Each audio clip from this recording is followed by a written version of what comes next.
Hello friends, welcome back to my channel nursing career. Friends, आज मैं आपके लिए ईएसआईसी स्टाफ नर्स एग्जाम के कुछ क्वेश्चंस आपके लिए लेके आई हूँ। आई होप आपके लिए क्वेश्चंस जो अभी आने वाला ईएसआईसी एग्जाम है उसके लिए हेल्पफुल हो। So now let's start with my first question.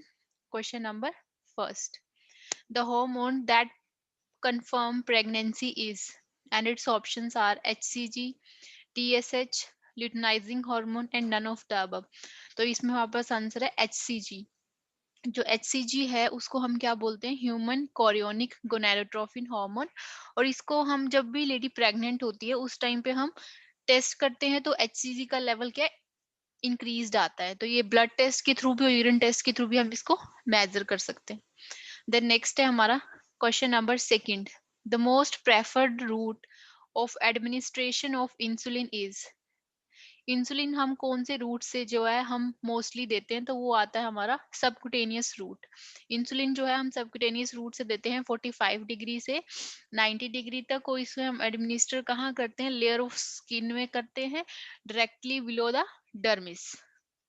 Then next है हमारा question number third, the average energy value of human milk कितनी होती है? तो इसमें हमारे पास आंसर है 70 किलो कैलोरी पर 100 ml। द नेक्स्ट है हमारा question number fourth, the second stage of labour is stage of. तो कौन सी सेकेंड स्टेज ऑफ लेबर में आता है? Expulsion of foetus, uterine contraction and retraction, dilatation of cervix and placental delivery. तो इसमें वापस आंसर है एक्सपल्शन ऑफ फीटस। फर्स्ट में फुल डायलेटेशन होती है हमारे सर्विक्स की, सेकंड में एक्सपल्शन होता है फीटस का, थर्ड स्टेज में एक्सपल्शन होता है प्लेसेंटा का, एंड फोर्थ होती है हमारी रिकवरी स्टेट जिसको हम क्या है पेशेंट को ऑब्जर्व करते हैं पूरे 24 आवर्स के लिए। देन नेक्स्ट है हमारा question number fifth, the commonest cause of blindness in India is. Commonest cause क्या है ब्लाइंडनेस का? तो इसमें हमारे पास आंसर है कैटरेक्ट। कैटरेक्ट में होता क्या है? क्लाउडिंग हो जाती है हमारी आईज में, तो हमारा जो लेंस है वो क्लियर नहीं, हमें आई साइड हम हमें क्लियर नहीं दिख पाता कोई भी ऑब्जेक्ट। देन नेक्स्ट है हमारा question number sixth, when a patient excrete less than 300 ml of urine per day, उसको हम क्या बोलते हैं? तो वो होती है हमारी ओलिग्यूरिया। ये कुछ टर्म्स हैं, जैसे ओलिग्यूरिया होती है जब हमारी यूरिन आउटपुट 300 ml से कम हो तो उसको ओलिग्यूरिया बोलते हैं। एन्यूरिया बोलते हैं जब less than 100 ml in a day. और यूरीमिया होता है जब हमारी बॉडी में क्या high level of waste product हो जाता है हमारे ब्लड में, तो उसको हम यूरीमिया बोलते हैं। और पॉलीयूरिया होता है एक्सेसिव यूरिनेशन होती है जो। देन नेक्स्ट है हमारा question number seventh, the average weight gain during pregnancy is. तो अकॉर्डिंग टू ऑप्शन हमारे पास है 12 to 13 kg। देन नेक्स्ट है हमारा question number eight, the permanent method of sterilisation in male is. जो परमानेंट मेथड है sterilisation का males में कौन सा होता है? वो होता है हमारा वेसेक्टमी। और ट्यूबेक्टमी होता है फीमेल्स में। ये तो थे दो परमानेंट मेथड। और जो आईयूडी इंसर्शन है और ये कॉन्डोम मेथड है, ये क्या है? हमारे टेम्परेरी मेथड्स है। देन नेक्स्ट है हमारा question number ninth, a pregnant woman visit a hospital with hemoglobin less than 8 gram per dl just 7 days before delivery. The ideal treatment is, क्या आइडियल ट्रीटमेंट होगा? Injectable iron formula. आयरन हम pregnancy के 7 दिन पहले मतलब delivery से 7 दिन पहले नहीं देते हैं, वो हम जब प्रेगनेंसी कंसीव करती है लेडी उस टाइम पे ही हम उसको आयरन के जो टैबलेट्स हैं वो देते हैं। डी वॉर्मिंग द मदर, ये भी राइट आंसर नहीं है। ब्लड ट्रांसफ्यूजन हम देंगे, तो हमारा आंसर है इसमें सी। और आयरन टैबलेट जैसे मैंने पहले बताया कि जब लेडी जो है बेबी कंसीव करती है उसके बाद आयरन की टैबलेट्स, फोलिक एसिड के टैबलेट जो है लेडी को देते हैं। तो इसमें वापस आंसर हुआ सी। हम उसको अगर उसका ब्लड कम है तो हम उसको ब्लड ट्रांसफ्यूज करेंगे। देन नेक्स्ट है हमारा question number 10th, enuresis means. Enuresis का मतलब होता है urination in sleep. Then next है हमारा क्वेश्चन नंबर 11th, वल्सैलम फोर्सेप जो है यूज्ड होती है टू ग्रैस्प द सर्विक्स। ये जो वल्सेलम फोर्सेप है, ये इमेज के थ्रू भी आपको आ सकती है, आपको इमेज आएगी और आपको बताना होगा कि ये कौन सी फोर्सेप है और इसका यूज क्या है, तो ये सर्विक्स को ग्रेस्प करने में हेल्पफुल होती है। देन नेक्स्ट है हमारा question number 12th। The chief source of progesterone is, जो हमारा चीफ सोर्स है हमारे प्रोजेस्ट्रोन का, वो है हमारा कॉर्पस ल्यूटियम। कॉर्पस ल्यूटियम जो है हमारी ओवरीज में जो है मेजर साइट होती है हमारे प्रोजेस्ट्रोन की प्रोडक्शन के लिए। देन नेक्स्ट है हमारा 13th। The substance that neutralise the bad order are called as, उसको हम क्या बोलते हैं, डिओड्रेंट्स बोलते हैं, जो बैड ऑर्डर को कम करता है या न्यूट्रलाइज करता है। देन नेक्स्ट है हमारा question number 14th। Increase in the number of new sales, बढ़ रहे हैं नंबर ऑफ न्यू सेल्स तो हम उसको बोलेंगे हाइपरप्लेजिया। तो ये चारों टर्म्स मैं आपको बता देती हूँ, कोई भी टर्म जो है एग्जाम में आपसे पूछी जा सकती है। फर्स्ट है हाइपरप्लेजिया, तो इसमें बोला गया न्यू सेल्स का नंबर इंक्रीज होना, उसको हम हाइपरप्लेजिया बोलते हैं। एट्रोपी का मतलब होता है रिडक्शन हो जाना साइज ऑफ सेल में, ऑर्गन में और टिश्यू में। देन नेक्स्ट है हमारा मेटाप्लेजिया। मेटाप्लेजिया में होता है it is the transformation of one differentiated type cell to another cell में वो हो जाना, डिफरेंशिएट हो जाना, ट्रांसफर हो जाना। देन लास्ट है हमारा हाइपरट्रॉफी। हाइपरट्रॉफी से आपको पता चल रहा है increase and the growth of muscle cells. Then next है हमारा 15th। The fern test is used to assess. Fern test में हम क्या यूज करते हैं और किस चीज को असेस करते हैं, तो वो हमारे पास ओव्यूलेशन। फर्न टेस्ट को रेफर करते हैं हम detection of the characteristic pattern of vaginal secretions का। ये हम क्यों करते हैं, जब हमें स्पेसिमेन जो है स्लाइड पे ड्राई करके जो है इसका यूज हम तब करते हैं फर्न टेस्ट का। Question number 16th। During perineal operation the patients are kept in.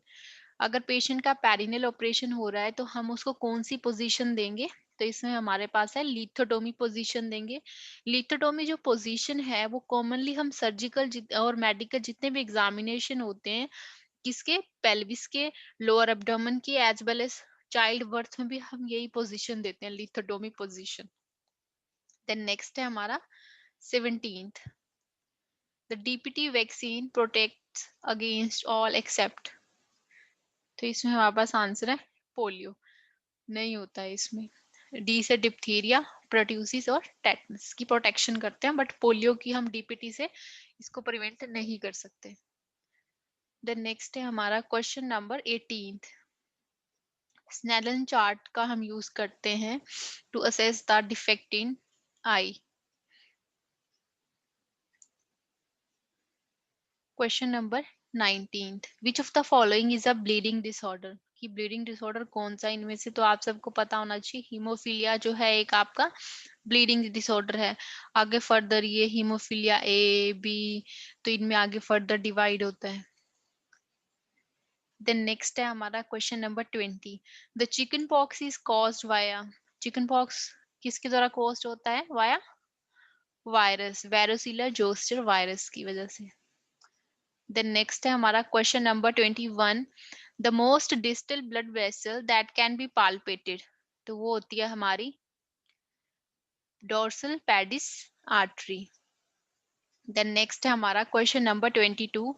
The serum amylase is use to assess the damage to, अगर सीरम अमाइलेज जो टेस्ट है हम वो किसका डैमेज का पता लगाने के लिए करते हैं, तो इसमें हमारे पास ऑप्शंस दिए लीवर, पैनक्रियास, स्टमक और इंटेस्टाइन, तो हम इसमें टिक करेंगे पैनक्रियास को, क्योंकि जो अमाइलेज टेस्ट है उससे हम अमाइलेज का लेवल चेक करते हैं। ये टेस्ट हम ब्लड के थ्रू भी और यूरिन के थ्रू भी कर सकते हैं। और अमाइलेज क्या है, आपका एक इंजाइम है, स्पेशल प्रोटीन है जो क्या करता है, फूड को डाइजेस्ट करने में हेल्प करता है। जब भी हमारी बॉडी में क्या है, पैनक्रियास में कुछ प्रॉब्लम होगी तो क्या है, अमाइलेज का लेवल क्या हो जाएगा, इंक्रीज हो जाएगा। और जो मोस्ट ऑफ द अमाइलेज है वो कहाँ पे बनता है, हमारे पैनक्रियास और सेलिब्री ग्लैंड्स में। पैनक्रेटाइटिस कंडीशन आपने सुनी होगी, तो वो अमाइलेज का लेवल ज्यादा होने से पैनक्रेटाइटिस की कंडीशन अराइज हो जाती है।